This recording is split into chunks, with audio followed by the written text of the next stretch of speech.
Hi guys, good morning. ఈ రోజు gain energy ఏంటో చూస్తాము. ఈ రోజు గెయిన్ ఎనర్జీ వచ్చేసి 4 of cups reverse.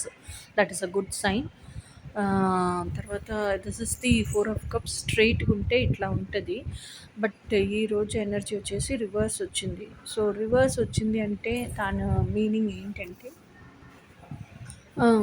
Actually 4 of swords వచ్చేసి యూ ఆర్ మీరొచ్చేసి పాత ఫ్రెండ్షిప్ వారు మీరు హయ్యర్ వైబ్రేషన్కి వెళ్ళి పోంగా పోంగా లోవర్ వైబ్రేషన్లో ఉండే ఫ్రెండ్స్ అన్నీ మిమ్మల్ని వదిలేసి వెళ్ళిపోతారు. అప్పుడు వదిలేసి వెళ్ళిపోయినప్పుడు చాలా సాడ్గా ఫీల్ అవుతారు. ఆ పాస్ట్ స్వీట్ మెమరీస్తోనే కూర్చొని ఉంటారు. అదే ఆలోచన చేస్తూ ఉంటున్నారు. ఇట్లా ఉండేసి ఇట్లా మనని వదిలేసి వెళ్ళిపోయినారే అని చెప్పేసి ఆ స్టాగ్నేషన్నే ఉంటారు. ప్రపంచం ఏదో ఒకటి మీకు కొత్తగా ఇస్తుందంటే కూడా అటు సైడ్ తిరిగి చూడరు.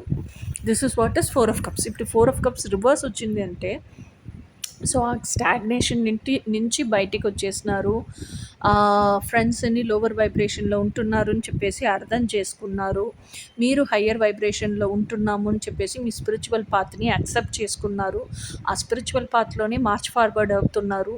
ఇప్పుడు మీ లోపల ఉండే హయ్యర్ సెల్ఫ్ని, మీ బయట ఉండే ప్రపంచాన్ని, దేవుడు లైక్ డివైన్ సోర్స్ని అన్ని పైన నమ్మకం వచ్చింది.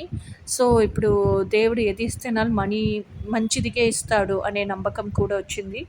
సో దానికోసం మీ స్టాగ్నేషన్ నుండి బయటికి వచ్చినారు కదా. ఇప్పుడు దేవుడు మీకు ఏదో కొత్త ఆపర్చునిటీయో లేకపోతే కొత్త న్యూ పర్సన్, న్యూ రిలేషన్షిప్ ఏదో ఒకటి ఇస్తున్నాడంటే అది చూసే అంత మెచ్యూరిటీ వచ్చేసింది.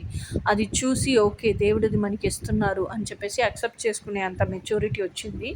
ఆ కొత్త విషయం మీకు ఏది బెస్టో అదే దేవుడు ఇస్తాడు కదా.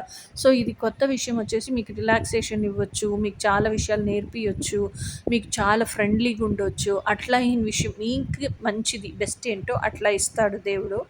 సో అదే ఈరోజు ఎనర్జీ, అదే మీకు ఈరోజు దొరికింది. సో ఇది టుడేస్ ఎనర్జీ. ఇంకా రేపు ఎనర్జీ ఏంటో రేపు చూస్తాము. Until then bye.